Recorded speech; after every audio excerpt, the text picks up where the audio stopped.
Olá, ouvinte, muito bem-vindo a mais um PokerCast do grupo Super Poker. Eu sou o Guilherme Calil. E eu sou o Marcelo Lanza. Marcelo Lanza, entrevistado da nossa edição, Rui Ferreira, que nos contou muito a respeito do poker português. Foi legal pra caramba a conversa, falamos de legislação, falamos de poker live online em Portugal, falamos um tantão da carreira dele, jogador extremamente simpático, dono de um time. Falamos também pra caramba a respeito do Polarize Poker, o time dele. Vocês vão poder ouvir essa entrevista aí fantástica. Espero encontrá-lo quando ele vier aqui ao Brasil. A gente lembra que para ouvir um podcast, estamos em todas as plataformas praticamente que tem podcast, ou talvez todas mesmo. Nos indique, nos dê 5 estrelas e transacione suas fichas pelo Fichas.net, que nos bota aqui toda semana, né, Marcelo? É oficial, o Guilherme Calil está mais travado que Fábio Assunção sexta-feira à noite. Gravar de manhã eu já disse que não é fácil, né, pai? Perguntas, participações, sugestões, promoções e comentários em geral.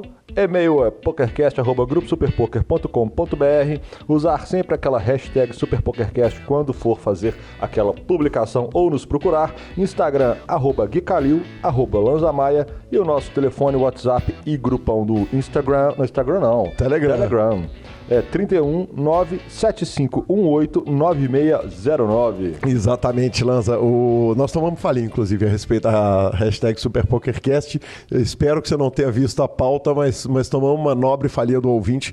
Tá lá no final. Eu não vi a pauta, como de costume. Exatamente. Lanza, começando já, vamos lá para aquela sessão nossa de resultados, aquela curta sessão. Quase que o trabalho todo para o Federal mostrar que o jogo é um jogo de habilidade vai para a lata do lixo.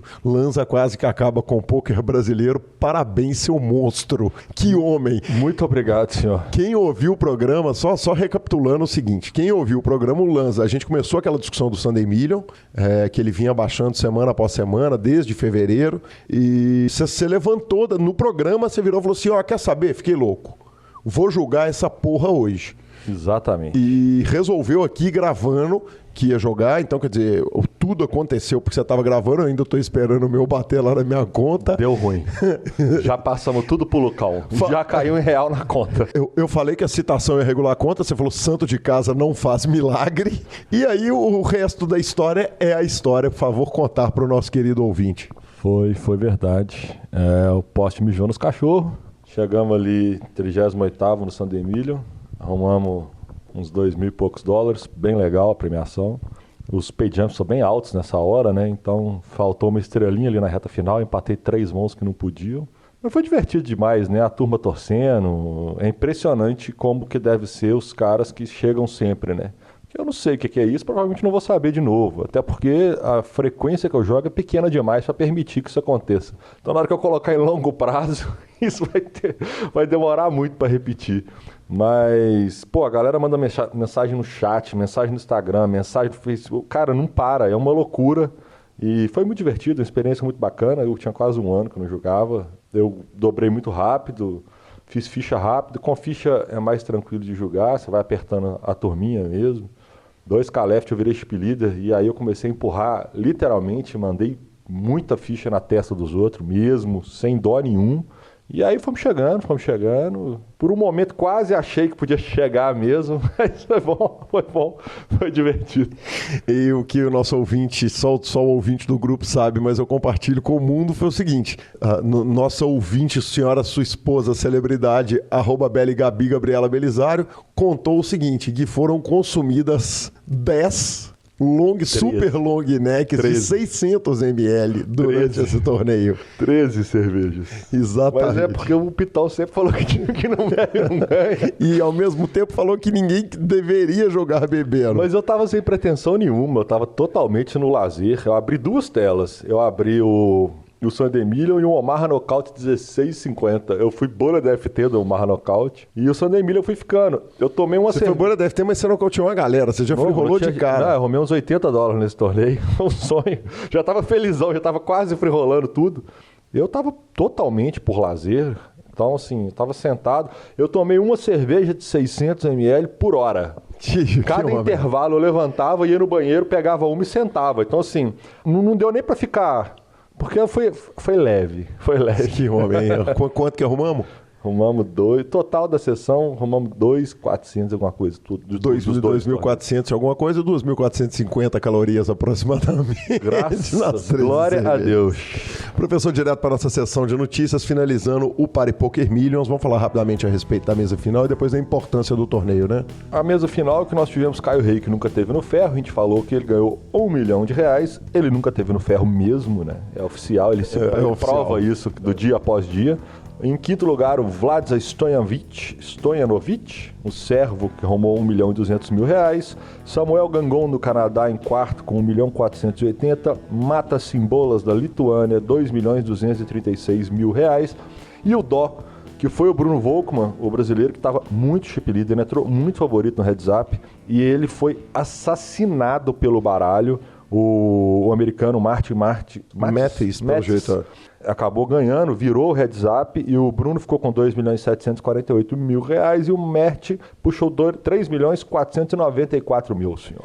A famosa trave boa, né? A trave que puxa quase R$3 milhões não pode ser ruim, né, professor? Não pode. E o americano, a repercussão na mídia internacional foi incrível. Na mídia não, no Twitter internacional. Então, aparentemente, não é um grande nome, não é ainda um grande nome, um cara super reconhecido, mas muito bem puxado aí, muita gente, muita celebridade comemorou. Lanzinha, um pouquinho a respeito da repercussão do Rio de Janeiro, cara. A importância é gigante, né, Lanza? Com todos os problemas políticos que o Rio de Janeiro tem, relacionado ao pôquer, tivemos um torneio cancelado lá muito recentemente. Na Barra é mais complicado, o Rio tem essa questão, numa região vai bem, outra região não vai. Circuito Carioca teve problema lá, e aí traz essa gringaiada para ver a grandeza das belezas naturais do Rio de Janeiro, né, cara? E viajando, fazendo turismo em real, né? O que é incrível para canadenses, americanos e europeus em geral, exatamente. Cara, o Rio é uma cidade do mundo. O Rio é conhecido e notoriamente uma cidade do mundo. E ele merece grandes eventos, como o Brasil merece grandes eventos pelo field que nós temos hoje em dia. Era um torneio fora da curva, do preço padrão do jogador médio, sim, mas não do grinder nosso normal, que está acostumado a enfiar isso no pano mesmo. Sessões de domingo, a turma que joga em dólar também não era tanta novidade assim, mas era um torneio com um valor mais alto do que o padrão. Mas sensacional o evento como um todo, a repercussão que dá na mídia para fora é muito bacana, o evento foi muito bem feito. Não, ele foi citado em toda a mídia, em todos os formatos de mídia no mundo. O torneio foi citado, foi comentado. O torneio foi muito bem realizado, nós não tivemos nenhum tipo de problema, aconteceu tudo redondo, macio e, cara, mandamos um recado legal para o mundo, pode trazer, pode fazer. As séries menores do Party Poker, vamos falar assim, menores, não em importância, mas em valores, que são os WSOP Circuito, já são sucesso no Brasil quando vem, também são referências, já são sucesso. Então eu acho que nós temos que continuar aditivando isso. Então, bacana demais. E prêmios milionários também sempre fazem uma propaganda positiva, né? Não tem como ser ruim. Lanza, o torneio deu um overlay de 600 conto, né? Quer dizer, 5 milhões garantidos e com overlay. Que foi um erro de estratégia, né? Enorme. Eu queria falar um pouquinho a respeito disso. Me pareceu, aliás, teve um momento, quando o torneio ainda estava em discussão de bastidor, alguém me falou assim, a gente está pensando em fazer freeze-out. Eu falei, esses caras estão malucos. Porque é difícil você convencer um cara a sair da Alemanha e vir para cá para dar um tiro só. Eles melhoraram isso, né? Que não foi fazer uma reentrada por dia, né? São 2 dias, só que eram só 2 dias. Exatamente. Então, se caísse no primeiro dia, podia jogar no segundo. Agora, prejudica demais, né, Lanza? Não dá pro cara quantos tiros. Um cara que vai atravessar o mundo para vir pro Brasil, não dá a ele quantos tiros ele quiser. A questão é que já é um torneio muito caro. Quer dizer, quando o cara que sai disposto a jogar main event, high roller e os capeta, tanto que o primeiro dia ele supera a expectativa de garantido se você dividir isso por 2. Ele supera bem. Foi-se para o dia 2 com uma expectativa de bater o garantido, o que não acontece por causa desse erro de estratégia. A galera que caiu não pôde reentrar, muita gente passou e quem caiu só pôde dar mais um tiro no dia 2. Eu acho que eles perderam ali pelo menos uns 15% a 20% de entradas que aconteceu que cobriria esse garantido. Cara, se você vai fazer reentrada em dias alternados, libera a reentrada até o 8º nível, pronto. Eu acho que não tem porquê. Agora, Lanza, uma coisa há de se dar crédito, né, cara? Os caras são peitudo, né, velho? Porque fica um monte de gente fazendo garantido aí para inglês ver, aqueles garantidos que a gente sabe que vai bater. E isso todo mundo faz. Quer dizer, sabe que o torneio vai arrecadar 100 mil e já faz um garantido de 70. E os caras vão lá, botam um garantido, estufa o peito, bota e segura o garantido. Nisso aí há de se dar os louros ao paripoker, né? Que é a estratégia agressiva que ele vem pegando no mercado hoje em dia. Principalmente, eu imagino que eles colocam esse overlay na conta do marketing, né? Do marketing que o evento fez para fora, do que ele pode atrair de público, que ele vai recuperar esse Henrique, provavelmente. Exatamente. Marcelo Lanza, BSOP São Paulo, cara, finalizando o maior torneio do Brasil, senhor. Brazilian Series of Poker. Diego Falcone engatou no Last Chance e cravou. Giuseppe Calli. Nós vamos fazer bem rapidinho, até porque nós vamos falar um pouquinho da mesa final, que foi foda. Exatamente. Cara, sensacional. O Giuseppe Calli venceu o Six Max. O Inácio Ixkovitz venceu o High Roller. O Marcelo Giordano venceu o Six Handed Knockout. E aí, senhor... E aí, viemos uma mesa final, daquelas assim que dá gosto de ver, repercussão no Brasil, grandes nomes no field, uma mesa final com Ricardo Nakamura, que lá vem chegando. Que homem, assim, né? Como chega? João Bauer e André Acari, senhor. Sem desmerecer ninguém na mesa, inclusive o campeão. Eu acho que eu ziquei o Bauer. Eu ziquei o Bauer, porque eu falei que nessa etapa nós teríamos um campeão inédito, e o Bauer foi para HU e perdeu a HU, o HU louco. A culpa é sua, certamente. Mas muito legal ver os grandes nomes chegando na FT do Main Event, porque prova que é um jogo de azar. Não, pera.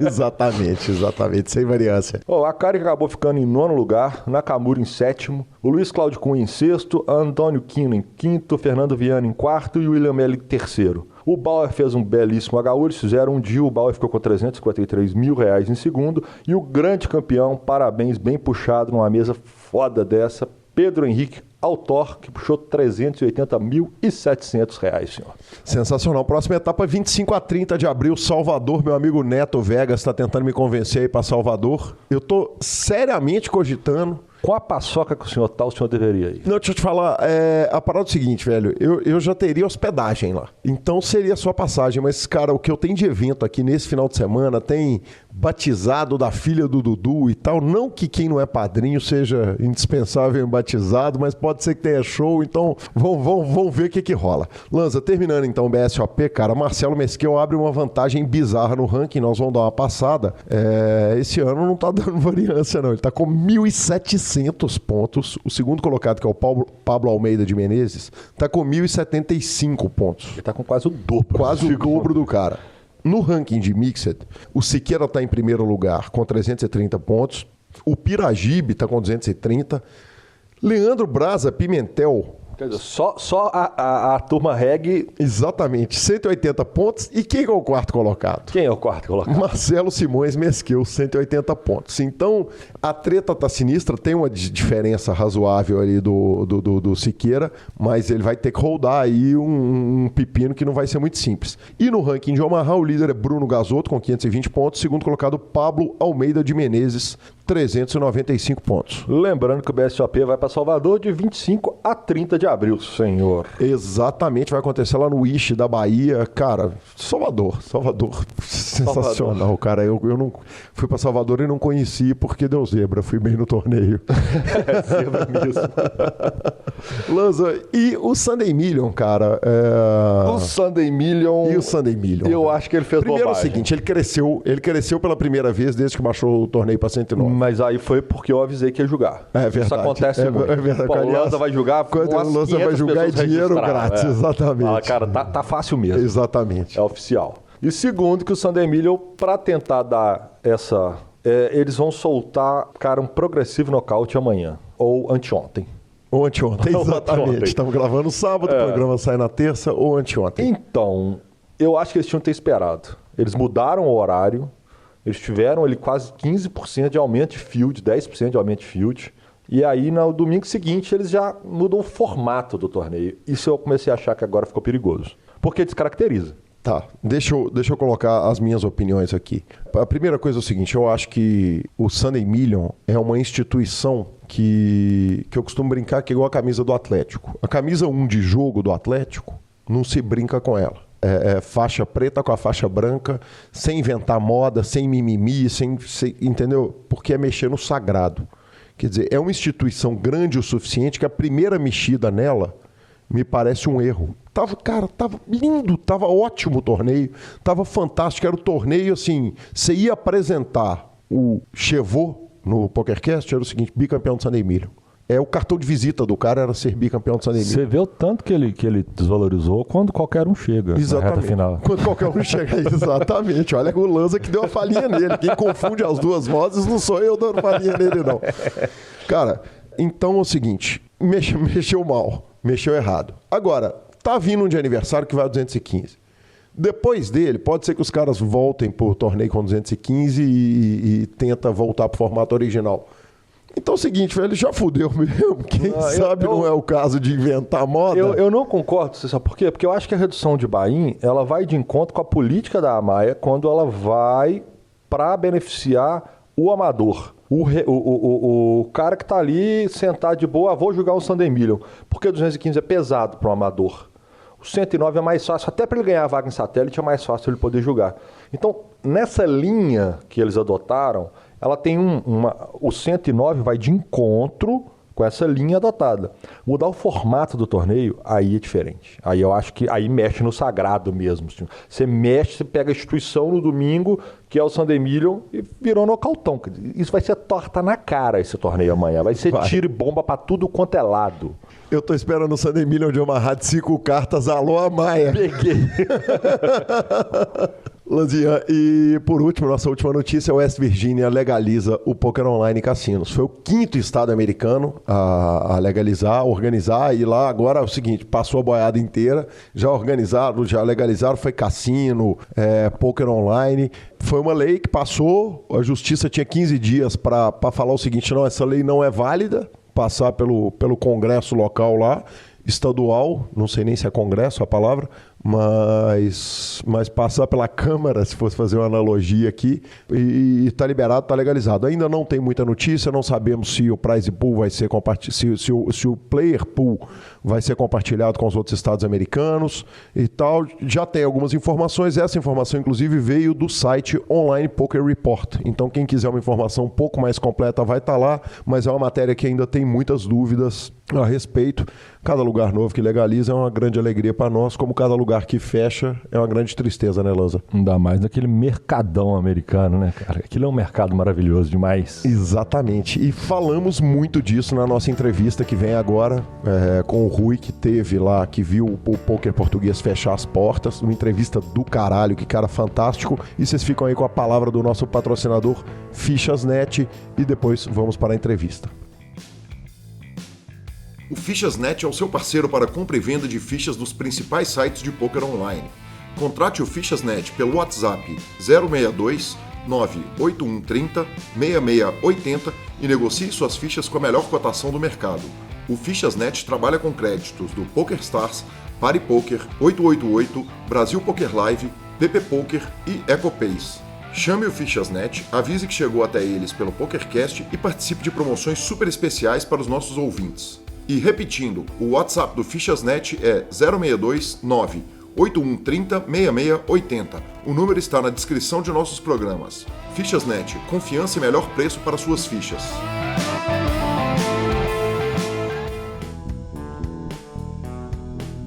Olá pessoal, estamos de volta com a nossa entrevista de nossa edição. É com grande prazer que recebo aqui Rui Ferreira, jogador português. Rui, muito bem-vindo ao PokerCast. Muito obrigado, o prazer é todo meu. Fico contente por acharem que eu posso ser uma mais-valia em falar aqui convosco. Com certeza, valia total falar conosco e muito obrigado por arranjar o tempo. A gente está num fuso horário muito grande e sei a dificuldade que é para atender aqui, para a gente conseguir acertar os horários. Eu te agradeço por me atender em tão pouco tempo, desde que a gente começou a conversar. Rui, eu começo fazendo uma pergunta tradicional aqui do PokerCast, que é quem era o Rui Ferreira antes de conhecer o poker? É uma excelente pergunta. Já foi há tanto tempo que não me lembro.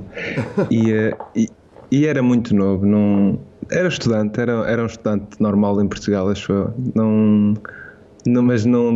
Era muito novo, tinha 17, 18 anos. Só estudava. E aí o Rui conhece o pôquer. Quer dizer, como é que o pôquer chega na sua vida e faz os olhos brilharem? Foi um tio meu que me mostrou o jogo e pronto, a partir daí é um bocado de história, não é? Eu sou uma pessoa naturalmente competitiva, então o póquer encaixou bem comigo, acho eu, por causa disso. Você tinha uma história nos outros esportes? Quer dizer, já vem do futebol, já tinha história de esportes? Tinha. Eu joguei basquete, não jogava muito bem, mas joguei basquete durante muitos anos. Bom, e também antes disso tinha jogado um ano de futebol, não gostei muito, troquei para o basquete, tenho lá os meus amigos todos e pronto, isso ajudou. Acho que, pelo menos os melhores portugueses que eu conheço têm todos um background de desporto. E aí, de repente, você conhece o pôquer, quer dizer, houve uma preocupação ali do tio no primeiro momento, quando o olho começou a brilhar pelo pôquer e você começou a levar isso a sério, ou foi tranquila a relação? Acho que foi tranquilo toda a gente. Na altura foi um bocado um choque para os meus pais, porque eu deixei os estudos para jogar póquer. Eu era muito novo e muito inocente, não é?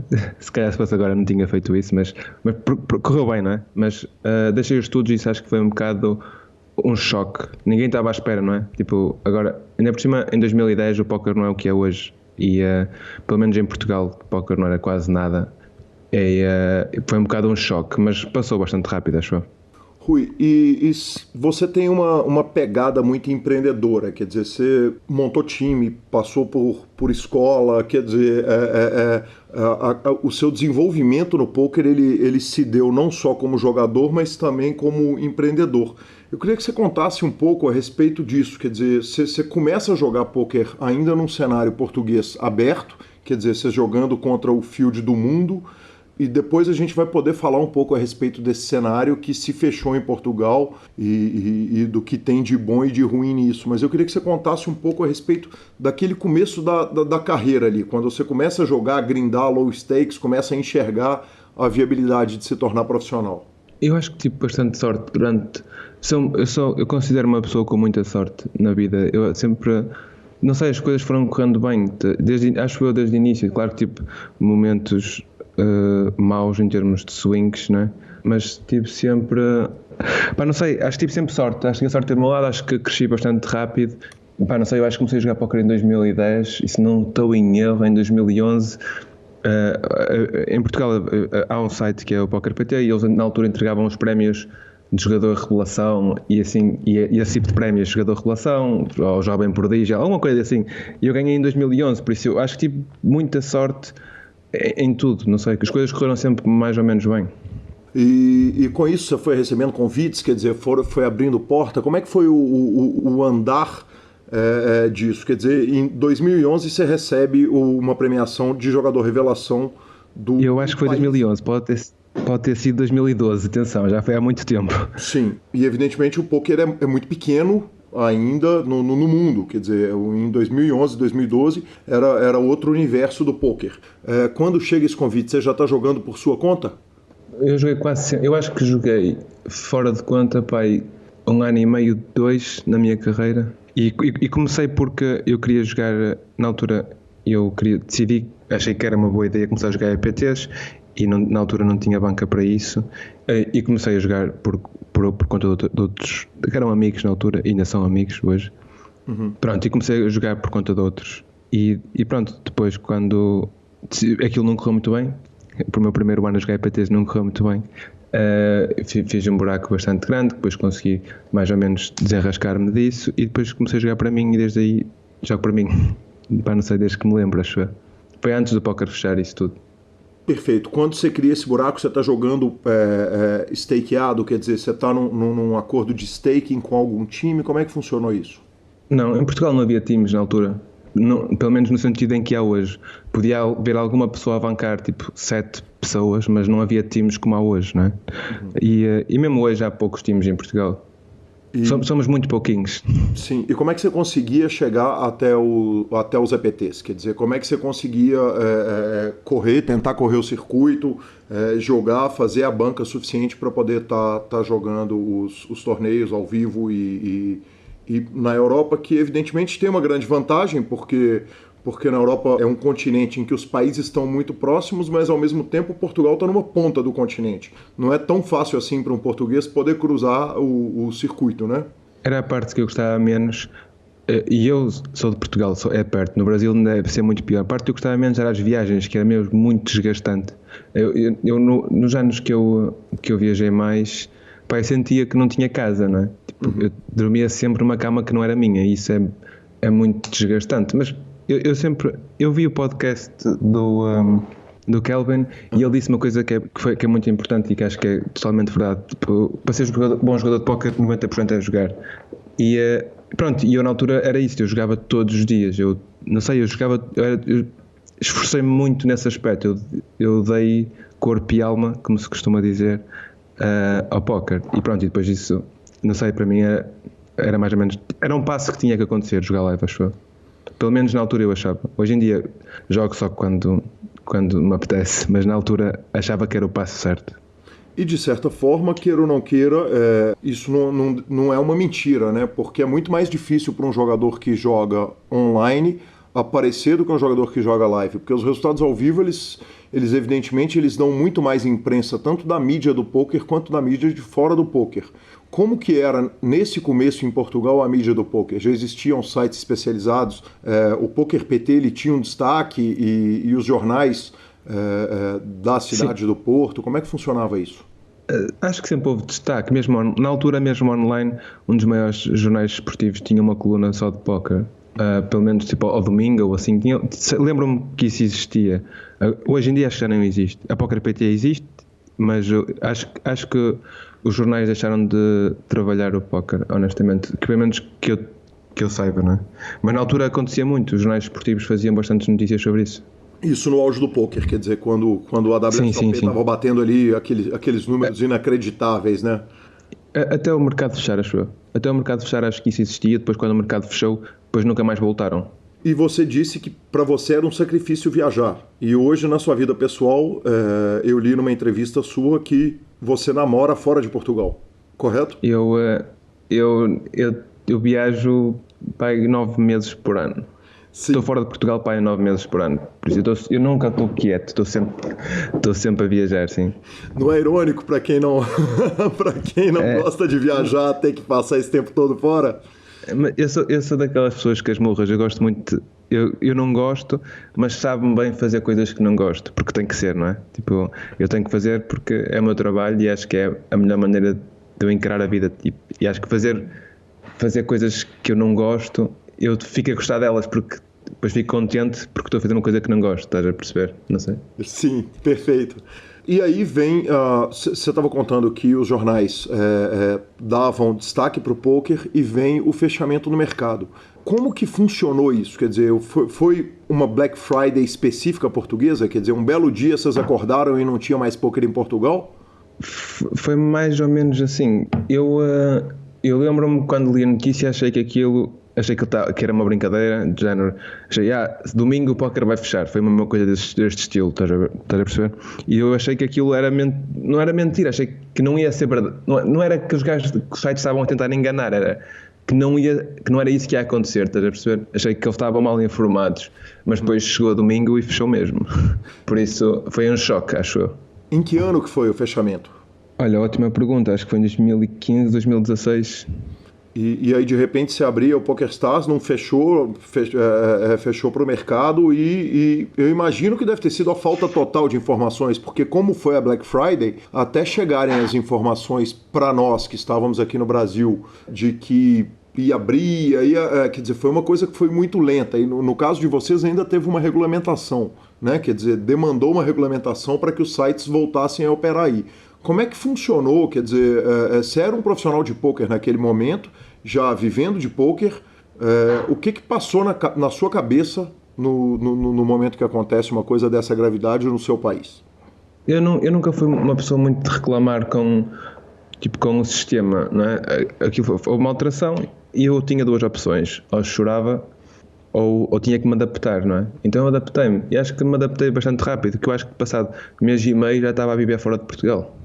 Mês e meio, no máximo 2 meses estava a viver fora de Portugal. Para onde você foi, Rui?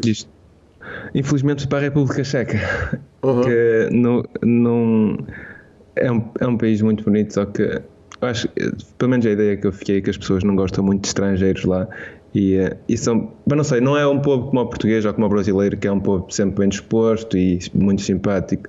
Acho que é um povo diferente e eu não gostei nada de estar lá. Mas você era estrangeiro lá na República Tcheca, quer dizer, do mesmo jeito que você saiu de Portugal e você foi para a República Tcheca, você podia, ao chegar lá e não gostar, mudar para outro país, fosse a Espanha, a França, a Inglaterra, onde quisesse, ou não? Boa pergunta. Eu, por acaso, não sei porque é que nós fomos para lá. França não dava, porque França tinha o mercado fechado, por exemplo. Espanha não dava, tinha o mercado fechado, né? Que são os dois países mais perto, eram os países mais óbvios, mas tinham o mercado fechado, não podíamos. Depois já havia outros países, por exemplo, tipo Bélgica, também não dá, porque apesar de ser dos belgas poderem jogar com o resto do mundo, é um mercado fechado, ou seja, tens que jogar na PokerStars.be.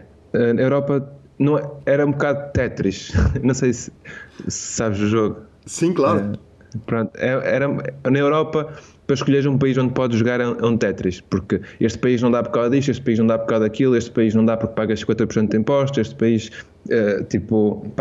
é muito difícil. Por exemplo, Grécia também era um país fixe porque é barato e é bonito, pronto, mas não dá porque pagas 30% ao dia, tipo, que é uma coisa mesmo estúpida, não é? Pronto, então é um bocado um Tetris. Nós fomos para Praga, para a República Checa, não sei, havia voos diretos do Porto, se calhar era por causa disso. E aí vocês foram para lá. A Inglaterra não é uma opção por causa do preço, eu imagino. Quer dizer, quanto que reflete... E do frio. Quanto que reflete na vida do jogador de pôquer o preço local?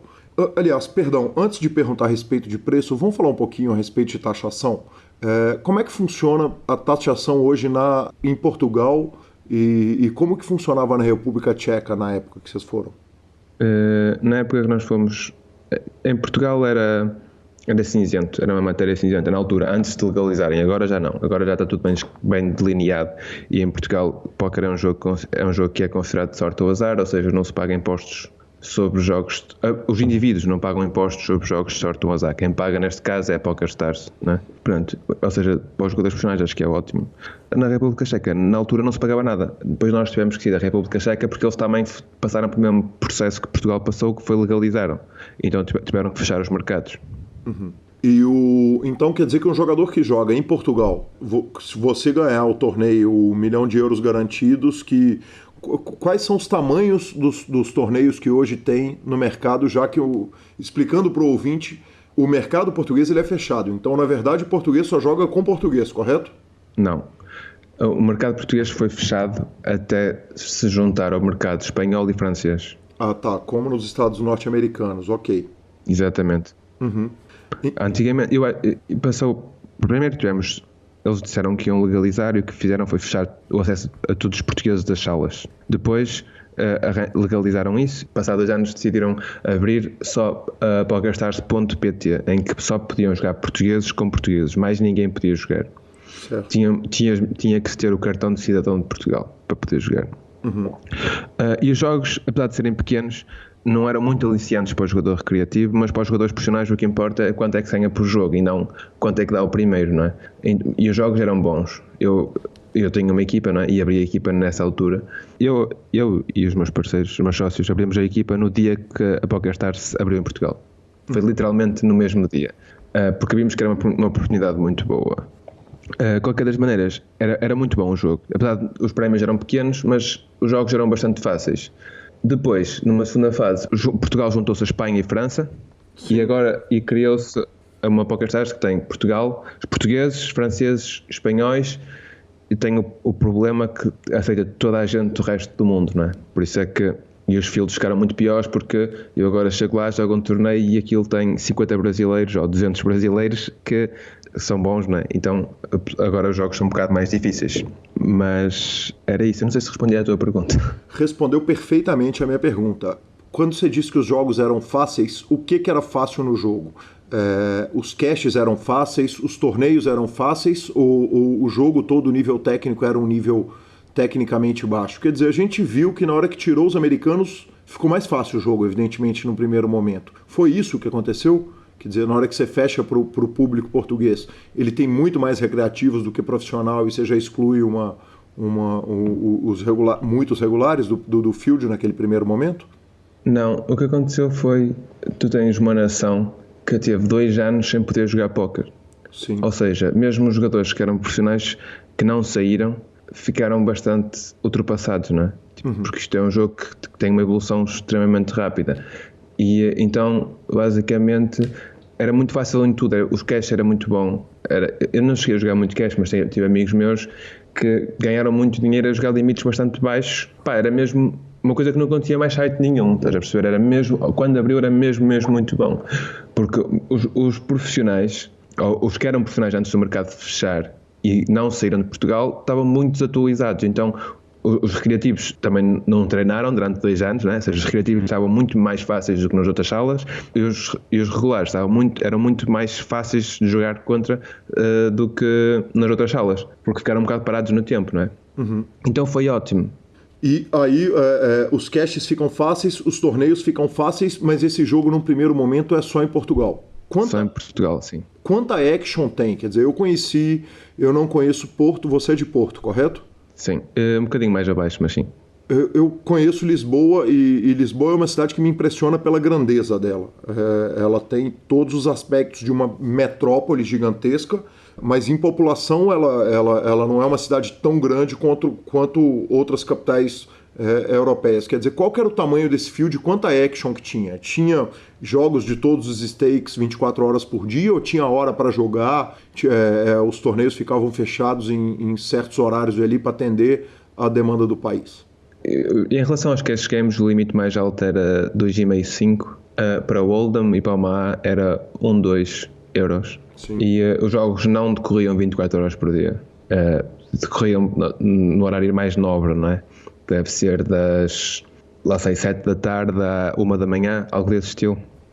Os limites mais altos, os outros decorriam o dia inteiro, não é? E em termos de torneios também era igual. Havia pouca oferta de torneios, mas os torneios que haviam eram muito bons. E Rui, eu não Apesar de pagar muito pouco ao primeiro, percebes? Tipo, o que eu ouvia no café, não era o que eu ouvia no café, mas o que o pessoal dizia na rua era: fogo, agora vou jogar um torneio de 100 euros que dá 3.000 euros ao primeiro, percebes? E isso não é isso que importa, não é? Mas o jogador recreativo é isso que quer pagar 100 mil euros, quer pagar 100 euros para poder ganhar 100 mil, não quer pagar 100 euros para poder ganhar 3.000, percebes? Sim. Então os jogos rapidamente deixaram de ter jogadores recreativos. Rapidamente, ao longo de um ano e tal, foi crescendo gradualmente, era isso que eu queria dizer. O que me parece é que quando você pega um mercado, um field aberto e fecha o mercado dele, talvez os torneios venham a diminuir, mas os sit and goes vão aumentar muito. Teve um ressurgimento de sit and goes em Portugal, porque se você não tem torneio correndo o dia inteiro, de repente é o caso do PokerStars abrir sit and goes de 9, 18, 45 pessoas e esses sim vão formar muito mais rápido. Por acaso acho que correram bastante poucos. Eu também achei isso e cheguei. Mas também os limites eram bastante baixos, né? O sistema mais alto acho que era de 100 euros. Mas eu acho que isso não aconteceu. Acho que por acaso acho mesmo que isso não aconteceu. Rui, eu vou te fazer uma pergunta que eu não sei se você sabe responder. O PokerStars abriu um escritório em Portugal para atender exclusivamente. Como é que funcionou? Quer dizer, na hora que os sites voltaram para atender Portugal, eles têm que voltar com uma regulamentação para um atendimento, para um formato de imposto que atenda um país que não é a zona cinzenta, por exemplo, que a gente tem no Brasil hoje, em que está claro que é legal, mas não está regulamentado. Vocês voltaram com a coisa regulamentada, quer dizer, o Congresso português ou similar, não sei se é Congresso que se chama aí, quer dizer, essas pessoas sim. sentaram e pensaram numa solução, falaram, vamos botar o poker para atender a nossa população. Talvez não tenha sido a melhor forma, provavelmente não tenha sido que seja fechar só para o país. Mas como é que funcionou essa negociação entre os sites e o governo e você acompanhava o dia a dia dessa conversa? Foi mais ou menos como eu te disse. Eu por acaso tive amigos meus que ajudaram nessas conversas, que tiveram a tentar educar as pessoas que estavam responsáveis por fazer essas leis e melhoraram bastantes coisas, porque eles não sabem mesmo, não sabiam mesmo o que era o jogo. E ainda por cima, o jogo do póquer é um mercado muito, eu não sei como é que é no Brasil. Mas na Europa o jogo que importa é o jogo, não é o póquer. Póquer não importa, o que importa é apostas desportivas e jogos de casino. O póquer é um mercado muito pequeno. Eu não sei, mas acho que o póquer representa tipo 5 ou 6% do mercado de apostas online. Ou seja, é um bocado insignificativo, estás a perceber? E aquilo foi feito um bocado à balda. Claro que o primeiro papel que saiu aquilo, pá, qualquer pessoa que já tinha jogado póquer 2 vezes tinha feito melhor. Porque eles não sabiam mesmo as regras do jogo, literalmente. Eles não sabiam as regras. Sim. Tivemos que explicar tudo. Tipo, quando digo tivemos, não fui eu, mas foi amigos meus que são jogadores profissionais de póquer de alto nível. E depois lá chegaram a consciência e acho que ficou razoável. Mas eu por acaso acho que estive um bocado fora porque na altura achei que não conseguia ter o impacto suficiente para o tempo que ia perder. E uma coisa que eu não falei, que acho que é muito importante, se eu tivesse que dizer o que me fez melhor no póquer foi sair de Portugal. Por isso eu não estava triste, tipo, eu odiava estar lá fora, estava longe da minha família, da minha namorada, de toda a gente que basicamente que eu gostava, sem ser os meus amigos jogadores de póquer, não é? Num país que eu não gostava, a comida era muito pior e fazia muito frio. Mas toda a comida é pior do que a de Portugal. Obrigado. Eu já estive aí no Brasil, também gostei muito da vossa, por acaso. Que bom. E hei de voltar, atenção, também, que por acaso até gostei. É muito parecida à nossa, acho eu. Sim. Tipo, tem algumas diferenças, mas é muito parecida. Mas pronto, eu estava a gostar porque estava a fazer de mim. Eu senti, antes de sair de Portugal, eu era um dos melhores de Portugal. E senti quando fui para fora que era um dos melhores do mundo. Porque eu todos os dias, imagina, eu estive na República Checa um ano e eu acho que não saí à noite um dia. Todos os dias que eu estive lá estava a trabalhar, todos os dias. Pronto, e eu estava a gostar daquilo, lá sei, sentia-me muito melhor, estava muito mais realizado profissionalmente, então eu não estava muito preocupado com isso, honestamente. Não era o spot ideal, mas quando estás em casa estás muito mais relaxado, não é? Tipo, estás no conforto da tua casa. Quando és imigrante tens que, não sei, pelo menos eu estava com a cena tipo, quero trabalhar todos os dias, estou aqui para poder voltar o mais rápido possível para casa.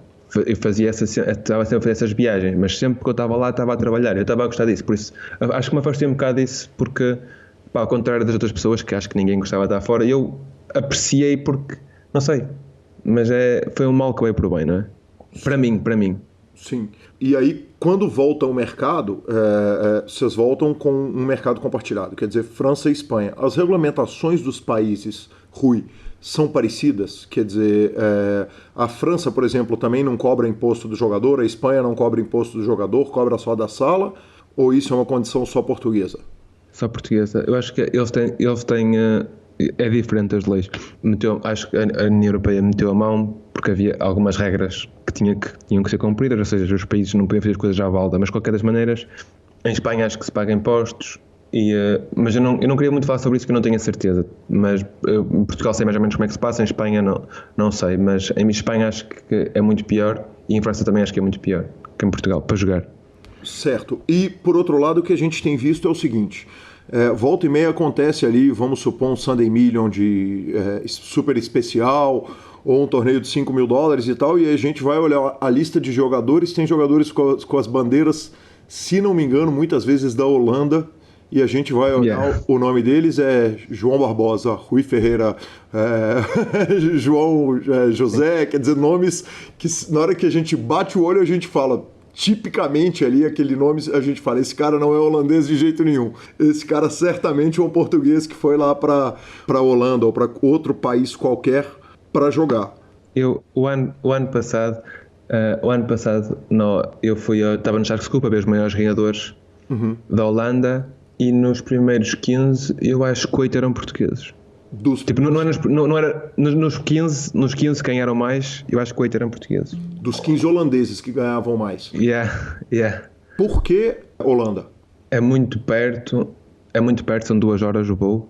Pá, as pessoas são 5 estrelas. Eu gosto muito deste país, é um país que está muito bem construído, não é? Tipo, eu não sei, eu gosto mesmo do país, as pessoas, é aquele tipo de pessoa que passa por ti uma pessoa na rua e diz-te bom dia e é uma cena fixe, não é? Tipo, deixa-te logo bem disposto. As pessoas são simpáticas e eu gosto muito do país em si, acho que é um país que está muito bem feito, tipo, muito organizado, muito...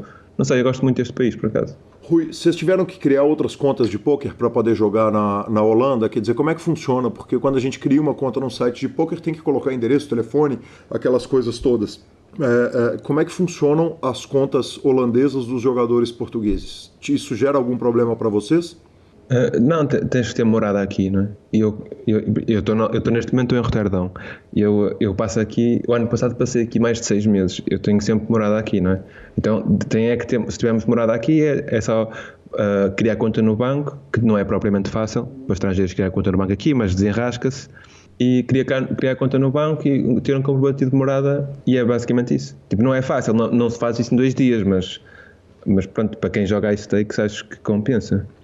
Ou para quem é aspirante de jogar Ice Stakes, acho que compensa. E a comunidade portuguesa que vai à Holanda para jogar quando são os grandes torneios, a turma se junta para bebedeira, para festa, para farra. Aqui no Brasil a gente brinca que a brasileirada aqui brinca que time que não bebe não ganha.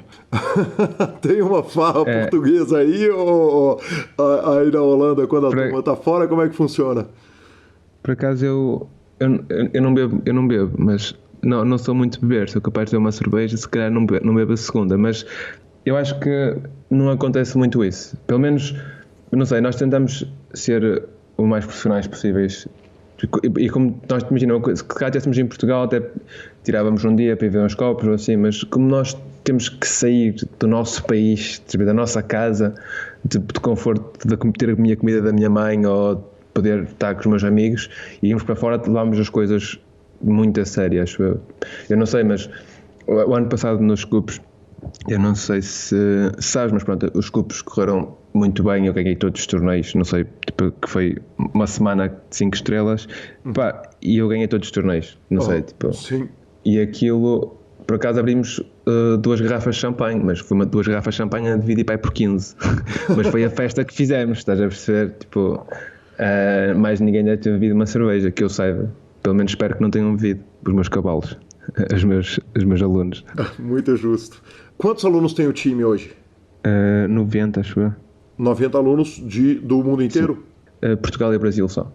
Você tem, então, uma grande parte dos seus jogadores jogando dentro do field fechado de Portugal. Esses jogadores viajam na época dos grandes eventos, Scoop, WCUP, essas coisas?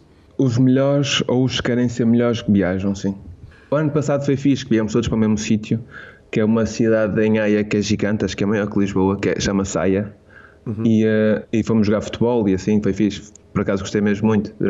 Foi mesmo fixe, estávamos lá com a malta toda e éramos muitos, fomos jogar futebol, que é uma coisa que é fixe jogar futebol com os amigos, vocês devem saber bem. Mas pronto, eu gostei mesmo muito, por acaso acho que era de repetir este ano e acho que vai ser repetido este ano. Perfeito. E... Se não me entenderes o que eu digo, por favor, diz que eu repito, que eu falo muito rápido. Não, mas eu estou entendendo tudo com a maior tranquilidade e tenho certeza que o ouvinte também. não tem problema nenhum. Rui, e aí, com relação a esses jogadores que estão fixos em Portugal, porque você está passando a maior parte do tempo fora de Portugal enfrentando o resto do mundo. Eu imagino 2 coisas. A primeira é que quando você volta para o mercado fechado, França, Espanha e Portugal, que você tem uma facilidade muito grande, pelo menos nos maiores torneios, quando você joga. Isso é uma verdade? Não, os torneios são muito difíceis lá.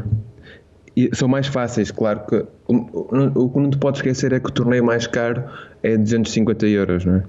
E os torneios mais caros que eu jogo na outra, nas salas internacionais, é 100 vezes maior. Os fields lá eu acho que são difíceis em comparação ao buy-in.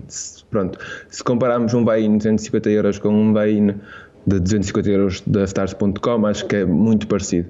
E vocês não fazem uma briga, uma campanha com o PokerStars para que eles tirem, por exemplo, os brasileiros do field? Porque eu imagino que como devem ter, você falou que tem 50 brasileiros jogando no field, ou 200 brasileiros.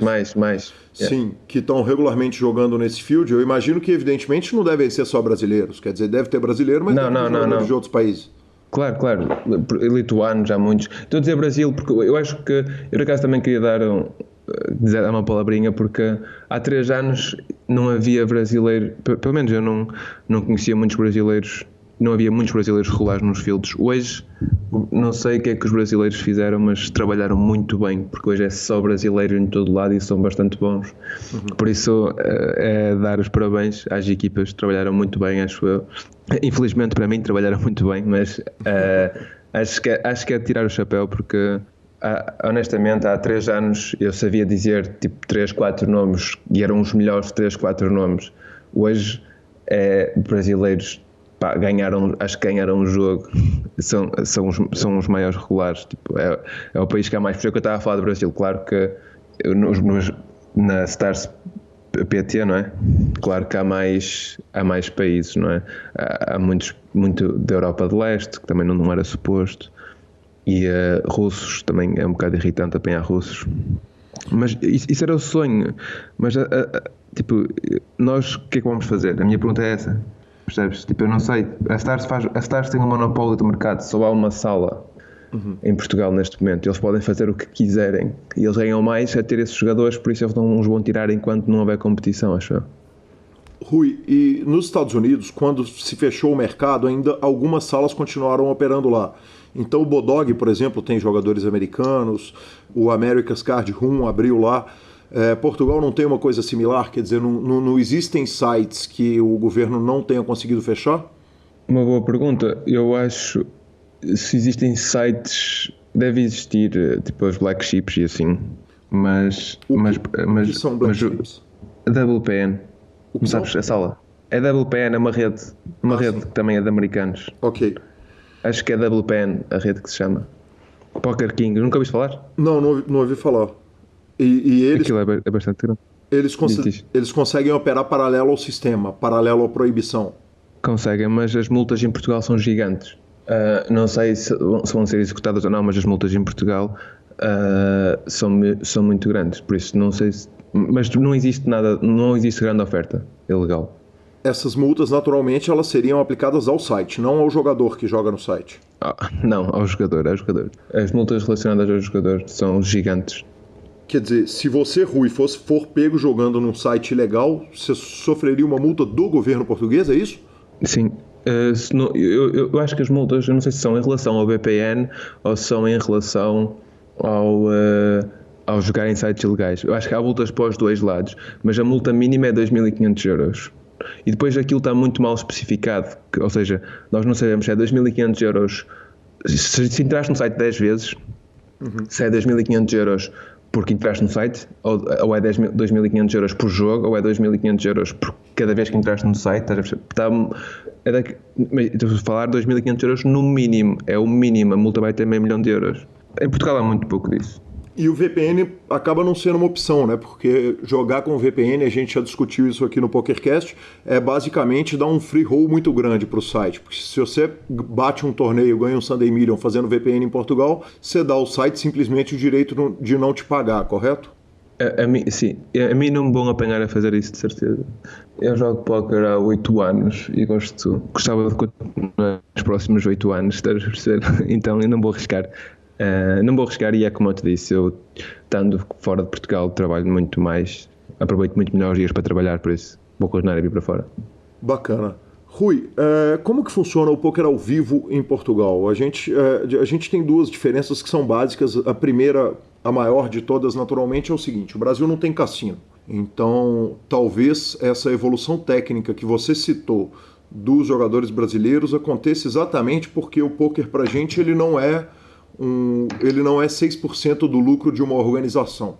Talvez agora vire com a legalização dos cassinos, porque está se falando a respeito disso aqui no Brasil. Mas o poker pra gente, para nós brasileiros, ele é um fim. Ele é o que nós temos de legal, ou pelo menos até dezembro do ano passado, quando legalizou apostas esportivas no Brasil, mas não regulamentou, ele era por si só um fim. Portugal tem cassinos, então existem evidentemente conflitos de interesse entre um land-based cassino, um cassino que existe, por exemplo, o Cassino Estoril, que está lá em Estoril, gigante, monstruoso, imponente, ele tem interesses com relação ao jogo online. Como que funciona o poker hoje ao vivo em Portugal? Porque eu imagino que um poker ao vivo num país que não cobra imposto do jogador deve ser sensacional, deve ser um sonho.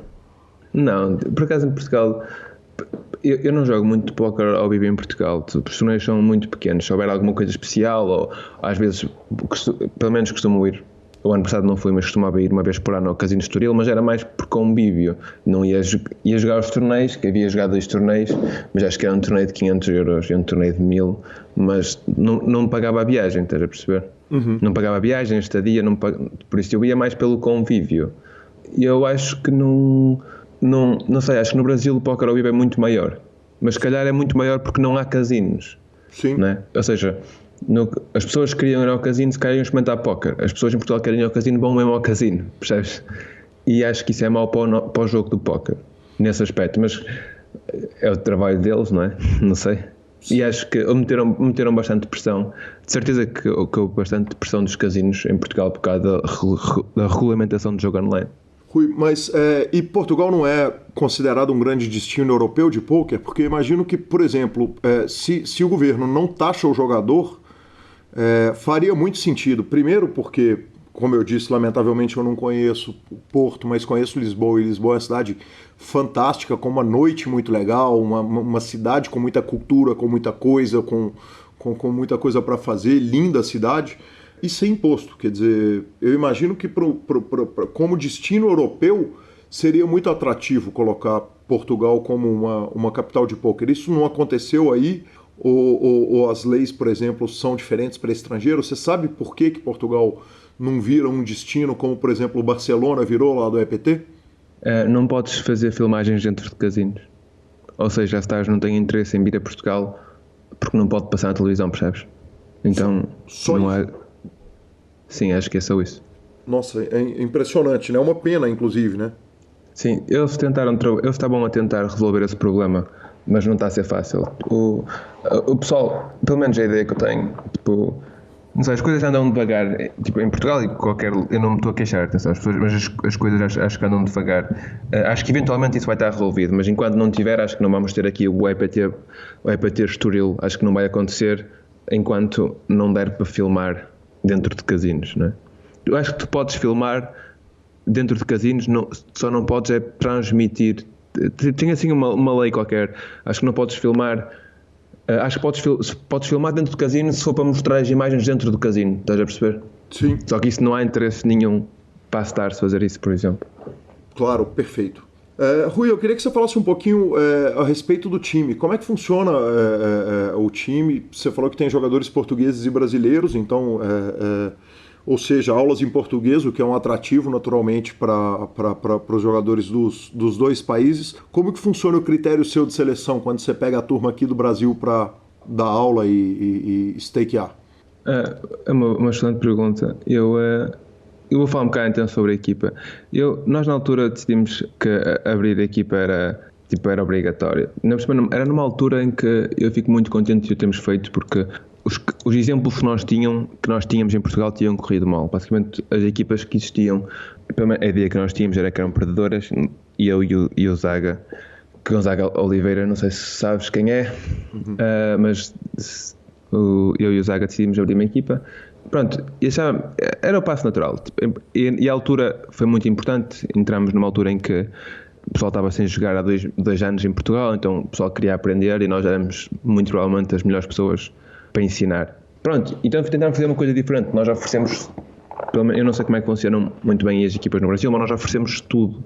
Os nossos jogadores têm desde nutricionista, tem psicóloga, temos agora mental coach, nós damos tudo aos jogadores e tentamos tratar isto, tratar o póquer como um desporto de alta competição, ou seja, como o nosso objetivo é que o pessoal faça exercício físico como ao Ronaldo, ou tenha uma alimentação como ao Ronaldo, ou seja, tenha disciplina no trabalho. Então fizemos as coisas dessa maneira e acho que as coisas correram bastante bem por causa disso. Pelo menos a impressão que nós temos é que o pessoal gosta. O nosso objetivo é o que eu digo a todos os jogadores, sempre que alguém vem para a Polarize eu digo, pronto, o meu objetivo a partir de agora é que tu ganhes no mínimo o dobro, né? E nós fazemos de tudo para isso. Acho que somos bastante eficientes nesse aspecto. Não somos tão grandes como as equipas do Brasil, é impossível, né? O Brasil é um país, nem sei, se calhar 100 vezes maior que Portugal em território. Acho que é mesmo 100 vezes, mas mas acho que trabalhamos bastante bem o que temos, por acaso. E também é isso, tipo, nós somos muito pouco de festas, sabes? Acho que somos, pelo menos o meu método de trabalho é muito frio e, não sei, acho que correu bastante bem. Nós acho que trabalhamos bastante bem nesse aspecto. A turma brasileira suas, do Polarize Poker, ela joga no site português também? Ou a turma brasileira joga no site Brasil e vocês não incham o mercado português com essa brasileirada? Eles é que decidem. Nós temos alguns que não jogam e alguns que jogam, mas nós damos... Eles têm um calendário, não é? E eles jogam onde eles acharem melhor. Nós damos alguma liberdade aos jogadores para decidir, mas nós temos bastantes jogadores que não jogam cá porque os fields são difíceis em comparação, percebes? Claro que quando há alguns torneios especiais, eles vêm todos para cá jogar, não é? Quando há, por exemplo, o domingo passado houve um torneio de 1 milhão garantido, 250 euros. Tipo, era um torneio bastante bom, eles vieram jogar, acho eu. Por isso, regra, não sei se jogam todos os dias lá, estás a perceber? Mas tem essa possibilidade, se quiserem. Bateu garantido? Acho que não, por acaso. Deu overlay. Mas por acaso não tem. Eu sei que a última vez que fizeram não bateu. Esta vez também diria que não bateu, mas não confirmei. Eu quando entrei achei isto não vai bater, mas não confirmei. Mas sei que a última vez que aconteceu, sem ser este domingo, que não bateu garantido. Basicamente ninguém pagou o rei, acho eu.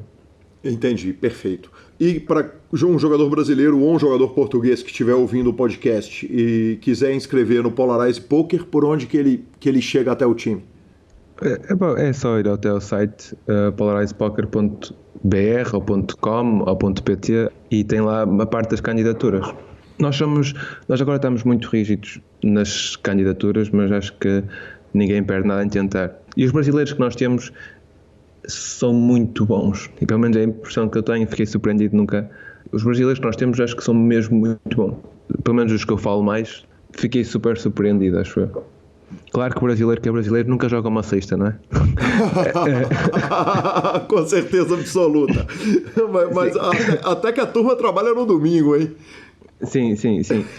No brasileiro que é brasileiro, uma coisa que eu já reparei é que já temos a Polarize quase há 3 anos, vai fazer 3 anos este ano, para brasileiro que é brasileiro não joga à sexta, mas eu gosto muito, por acaso fiquei muito surpreendido, na altura nunca tinha trabalhado com brasileiros, não é? Conhecia alguns que jogavam GPTs, mas nunca tinha trabalhado diretamente e fiquei bastante, não sei, gosto, é boa gente, não sei, por acaso fico mesmo contente, é boa gente, sabes, não sei. E a parte que eu gosto mais do póquer inteiro é como é que isto aqui é um jogo individual. E isto aqui é o jogo individual mais coletivo que eu conheço. Porque, não é? Eu, por exemplo, eu estava nas Bahamas com o Kowalski e estávamos a jogar o mesmo torneio e estávamos a falar, tipo, como se, não sei, estávamos a falar.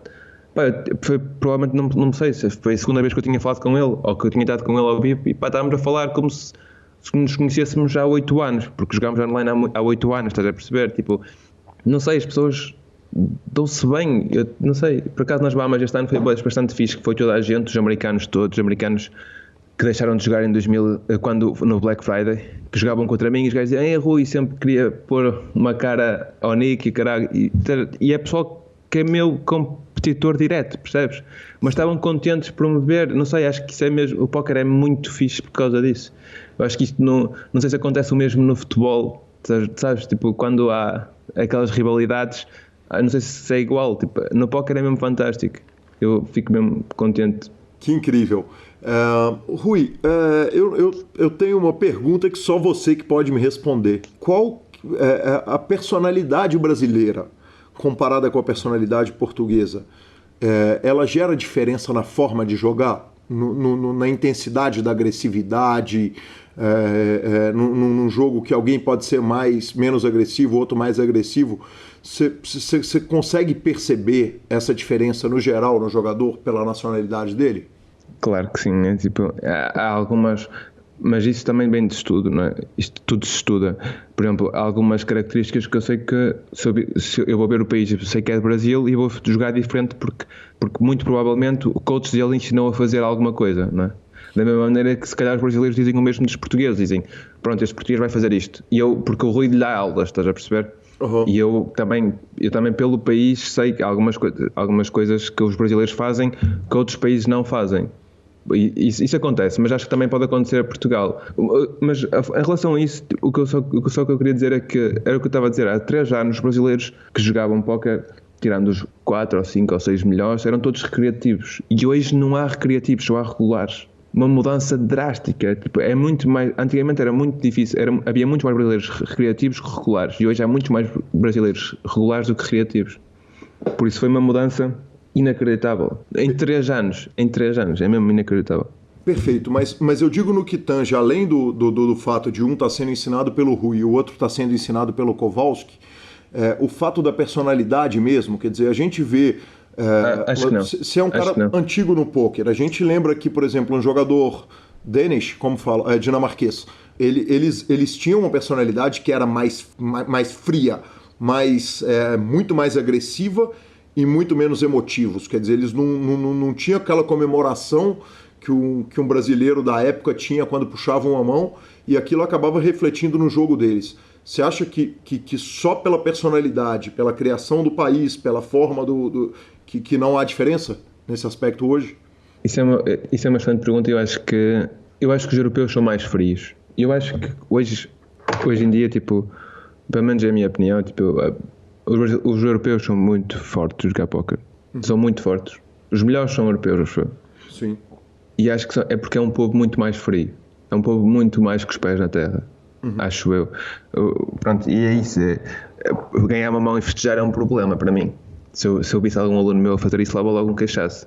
Porque estás a fazer o teu trabalho, não tens que festejar, não é? Não sei, acho eu. Tipo, pelo menos a minha mãe, quando faz o trabalho dela, não festeja. Então eu não acho que não tenho direito de festejar só porque fiz o meu trabalho, não é?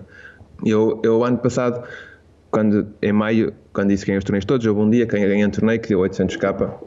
Eu fiquei em segundo num torneio de 800k. E vieram todos à minha casa, tipo, para festejar. E toda a gente festejou mais que eu. E eles estavam a dizer, mas porquê? É o meu trabalho, não é? Tipo, se eu perdesse o torneio não ia estar aí a chorar, então acho que não tenho direito de ganhar e de estar aqui a festejar, não é? Fiz o meu trabalho, acho que é um bocado... Acho que temos que ser frios nesse aspecto, não é? Se eu festejar quando isto acontece, parece que, tipo, que não foi trabalho, estás a perceber? Acho que, pronto, parece que tem um bocado, tive sorte para isto acontecer. E se eu não festejar, acho que não, tipo, é o meu trabalho, tipo, eu fiz para chegar aqui, isto aconteceu, pronto, acho que somos muito mais frios nesse aspecto. E isso reflete tecnicamente no jogo? Reflete, mas é muito mais difícil de explorar do que aquilo que parece, acho eu. É mais difícil de explorar, porque há algumas coisas que eu acho que os brasileiros podem fazer mal, assim, de cabeça. Não é mal, fazem bem. Tipo, se calhar contra mim é que fazem mal, percebes? Mas acho que fazem bem contra o field, se calhar fazem mal contra mim. Mas os portugueses também fazem igual. Por isso, acho que é muito difícil, tipo, explorar um brasileiro pela mentalidade mais festiva que tem. Estás a perceber o que eu estou a dizer? Sim, perfeito. Entendi perfeitamente. Se calhar ao longo de um ano pode ser uma pessoa com uma mentalidade europeia, uma pessoa com uma mentalidade brasileira. Podem ter resultados diferentes por causa disso, não é? Porque um europeu acho que vai ter mais facilidade em perder do que um brasileiro. Porque festeja menos quando ganha, ou seja, fica menos triste quando perde. Ou seja, vai ter um jogo mais equilibrado, estás a perceber? Sim, perfeito. Mas a jogar um torneio acho que não ia dar para explorar. Perfeito. Rui, eu preciso te agradecer. Agradecer o carinho, agradecer a atenção, agradecer a franqueza e é uma grande honra. A primeira entrevista internacional aqui do PokerCast e é uma grande honra. Muito obrigado pelo seu tempo e pelo carinho. Eu é que agradeço. Eu agradeço também. Fiquei bastante contente por vocês lembrarem de mim. Não sei, fiquei contente. Foi um prazer estar aqui. Gostei muito de fazer isto. Temos que repetir. Até porque para a próxima temos de fazer um bocado melhor trabalho. Com certeza vamos ter chance de repetir. Passando pelo Brasil, tomara que eu tenha o prazer de te encontrar, indo a Portugal também. Tá bom? Claro, eu já combinei com o Kowalski a ver se vou a Florianópolis jogar os WCUP este ano. Por isso a gente vai aí. Tomara que a gente tenha a chance de tomar, nem que seja uma champanhe dividida para 15. Está combinadíssimo. Eu levo a champanhe, Tá joia, tudo bem. Muito prazer, Rui, muito obrigado, viu? Grande abraço. Um grande abraço, obrigado, prazer. Lanza, que cara, né, bicho, o Rui? Foi legal demais falar com ele e você vê que ele é um cara que ele entrou no climão do PokerCast. Ele falou, eu ouvi o do Kelvin, eu ouvi alguns programas e tal, ele entrou no clima que é o seguinte, vamos falar de tudo. O que você quiser falar, mete bala. Exatamente. Então, é muito legal poder ter essa participação internacional de um jogador de destaque total, um jogador que jogou 100K em Barcelona, foi pro PSPC recentemente e que tem uma noção de um mercado que a gente fala pouco até por desconhecimento. Então, poder trazer alguém que tem esse conhecimento de mercado e uma carreira tão rica quanto a dele é sensacional. Sucesso pro Rui, sucesso pro time dele, o Polarize. Quem quiser conhecer, já ouviu aí ele falando, é só entrar lá. E o mais legal de tudo, na hora que terminou a entrevista, eu falei, cara, eu não sei com quanto você ouve o podcast, mas costuma regular a conta. Então vai grindar, mete bala. Vamos pra dentro. Ele virou e falou o seguinte, pode deixar que domingão a gente vai arrumar aqui. Aí sim, estaremos de olho. Aí sim. Lanzinha, rapidamente uma passada sobre bets esportivos. Cara, eu queria falar de 2 bets meus rapidamente. Lembrando antes de você falar, porque isso não é esportivo, é falinhoso. É falinhoso, então exatamente. Dos bets da semana passada, como eu tinha falado... Bateu tudo? Bateram todos. Exatamente. Essa semana, aviso a turma que gosta de apostar na NBA, cuidado. Eu tô vendo gente perder dinheiro apostando, por exemplo, numa vitória que seria fácil do Lakers. O Lakers não tem chance de playoff, aí os caras começam a literalmente entrar de mão mole para poder pegar qualificações melhores, para poder draftar jogadores para a próxima temporada. Então, essa armadilha, então toma cuidado. Time desclassificado você não beta, e time muito classificado que já está lá, cuidado. Vamos pegar o time que está brigando por algo, porque nego que entra sem vontade é de fuder o melão. Aí sim. O primeiro bet meu foi o seguinte, eu contei aqui no PokerCast algumas vezes que o Lanza apostou comigo. Uma aposta que, cara, é ruim demais a aposta. Né? Eu tava solteiro, divorciado, e o Lanza não só apostou que eu ia estar namorando dentro de 5 anos, ele apostou que eu ia estar namorando uma mulher específica, sendo que eu já pegava o bet aberto. Aí essa semana... Mas depois, quando eu fui ver... Quando era namorando, eu tinha muito mais out do que casado. Tinha mais out. Muito mais. Na época, né? Hoje você sabe que era. Claro, hoje era o Drawing Dead. Mas era muito mais. Mas aí o Lanza virou e falou, e eu achava que era $1.000 a aposta. Aí o Lanza virou e falou assim, mas eu falei, porra, eu tenho até o e-mail comprovando. Ele virou e falou, você não tem esse e-mail, nada. Que trave sua. Aí, cara, aí o Google salva a vida, né? Não existe isso, né? Não existe o cara ter um e-mail de 7 anos atrás. Eu entrei lá no meu Gmail, meti lá, Bet Lanza, coloquei o nome da mulher, achei. Nesta data, Marcelo Lanza aposta que eu estarei namorando com a mulher tal, e dentro dos próximos 5 anos, etc. Cara, qual que era o valor? Era R$1.000. Então tá. Então vamos deixar bem claro. O senhor vai ser acionado pelo meu advogado Leonardo Cansado por calúnia, injúria e difamação. Isso. No qual você, durante os últimos 7 anos, você fala que eu te devia um bet de $1.000 e que você teria que estar casado. Quer dizer que você errou em todos os trejeitos da aposta, então o senhor está sendo processado em R$1.000. Tudo bem, eu aceito essa falinha no dia que pingar os mil na minha conta, porque o seu você já perdeu, o meu ainda falta o juiz bater o martelo. Então quando o juiz resolver, a gente resolve, porque agora então está sob júdice. Então, que peito, esse é Marcelo. Então valia a pena você ter pegado os 200 conto na época, viu? Valia a pena. Tipo, é pior que valia mesmo. Lanza, cara, tomamos uma falinha fantástica aqui. O Marcelino Roseira, cara, postou o seguinte, primeiro ele postou o seguinte, olha a data, velho, 13/12/2018, no meio de dezembro de 2018. Mas dezembro não vale, dezembro é o mesmo. Vamos ver quanto tempo o Guilherme e o Lanza demoram para ver a hashtag no Twitter, #SuperPokerCast. Depois, um mês depois, dia 9/1, ele fala o seguinte, mais uma semana e não fomos citados no #SuperPokerCast. Lanza, nós estamos gravando hoje no dia 30 de março de 2019 e Marcelino, plimplão, achamos sua hashtag. É muito importante que o senhor entenda. Quem tem fé voa. Exatamente. Cara, então, são 2 idiotas.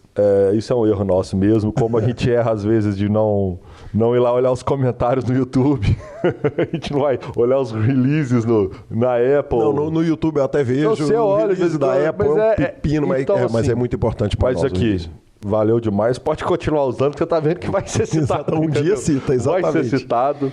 Mete bala. Exatamente. Tuitadas, então, continuando. Crown Poker Cassino, lá na Austrália. Então, para o nosso contingente de ouvintes australianos, meteu um Save the Date 2019 Tournament Calendar. Aí tem o Poker Championship, Four of a Kind, Aussie Millions, triplo Aussie Millions, Melbourne Poker Championship, outro mais um Warm-Up Week do Aussie Millions, outra Warm-Up Week do Aussie Millions, Melbourne Cup Sweep e Victorian Poker. Então é o seguinte, pode até não ter poker online, mas a turma lá da Austrália tá louco, hein? Como tem poker. Tá doido. Num lugar daquele onde tem top dos 10, os 8 animais mais perigosos do planeta em top 10, os caras ainda querem poker online. Tá bom, filho. Exatamente. Tá bom de adrenalina.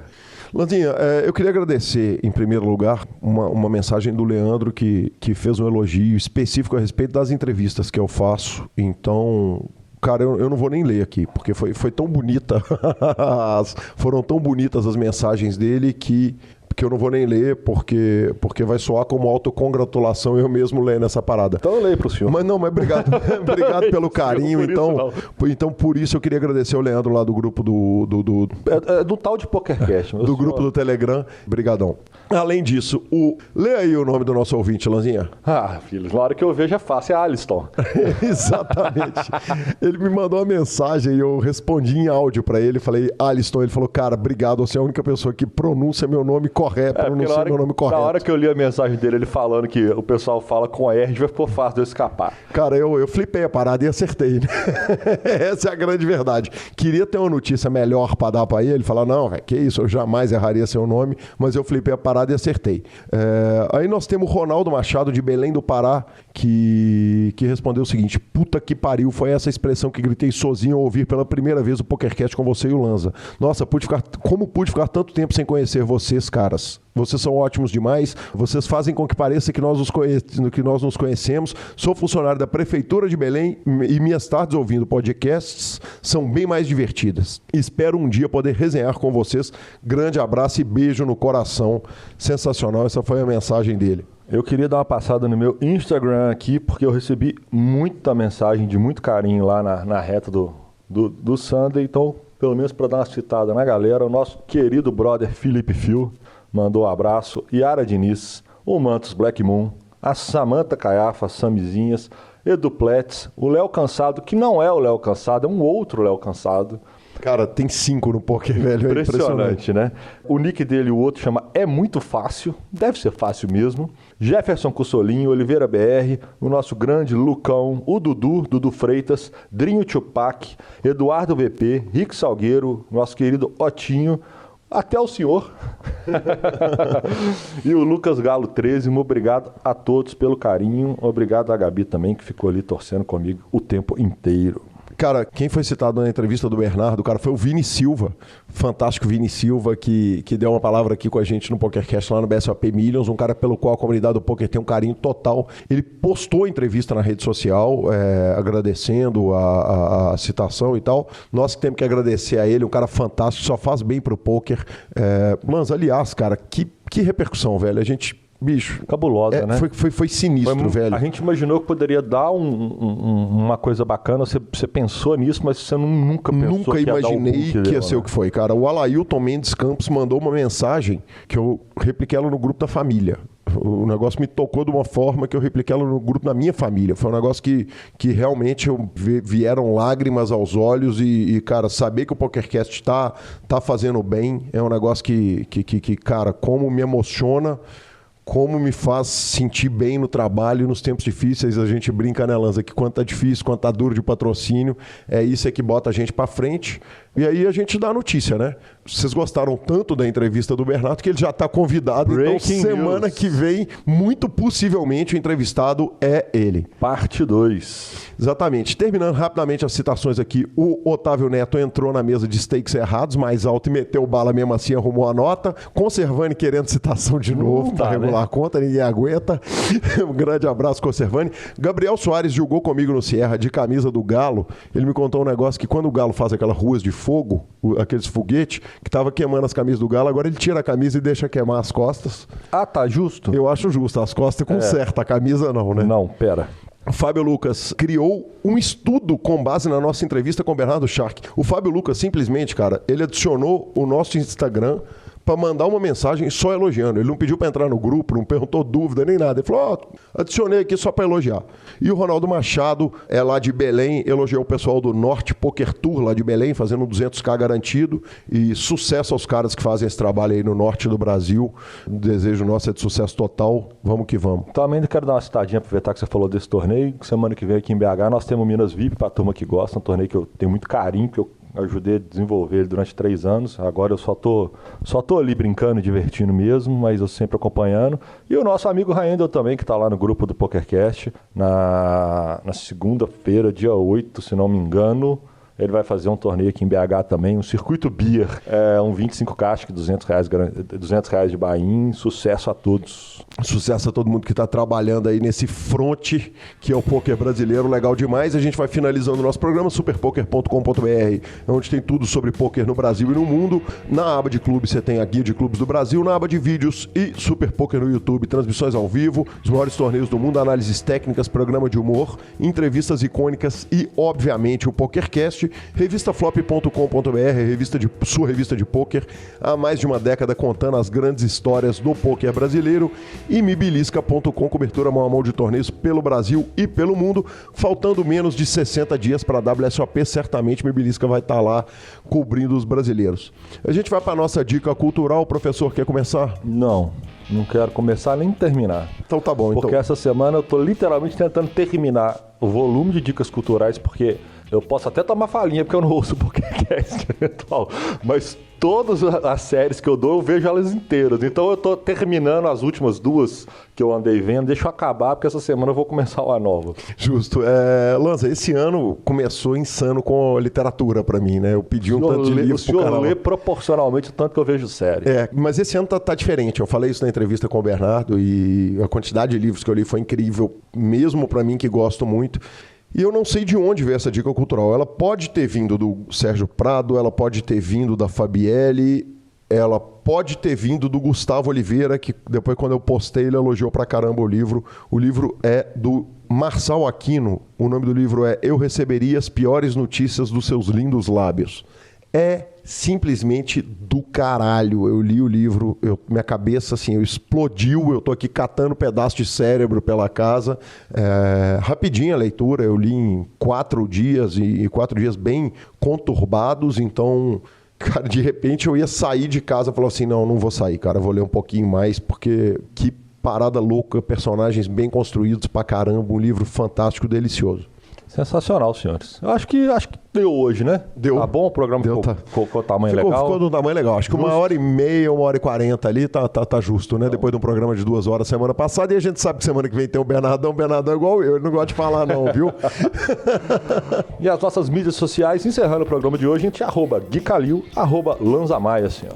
Exatamente, nos indique, nos dê 5 estrelas, indique para todos os seus amigos que estão na mesa jogando com você. Pergunta pros caras, velho. Já ouviu o PokerCast? Manda no seu grupo de WhatsApp, dê 5 estrelas no iTunes. Isso é realmente importante pra gente. Outro dia eu fui lá ler os comentários, alguém virou e falou o seguinte: bicho, o que tava passando na cabeça do cara que deu 1 estrela pra esse programa? Porra, o cara tava afim, né, velho? Deixa eu te falar, cara, todo mundo tem hater. Se o programa não tivesse hater, ia ser alguma coisa muito errada nós teríamos. É alguém que não foi citado, que deu ruim.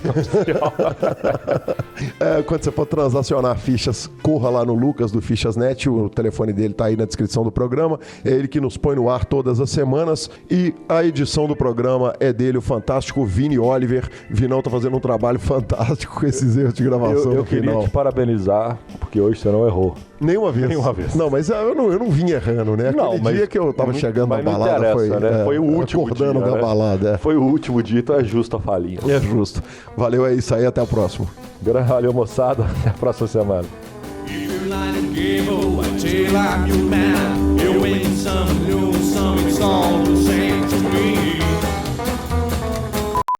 E transacione do tal de PokerCast. Do grupo do Telegram.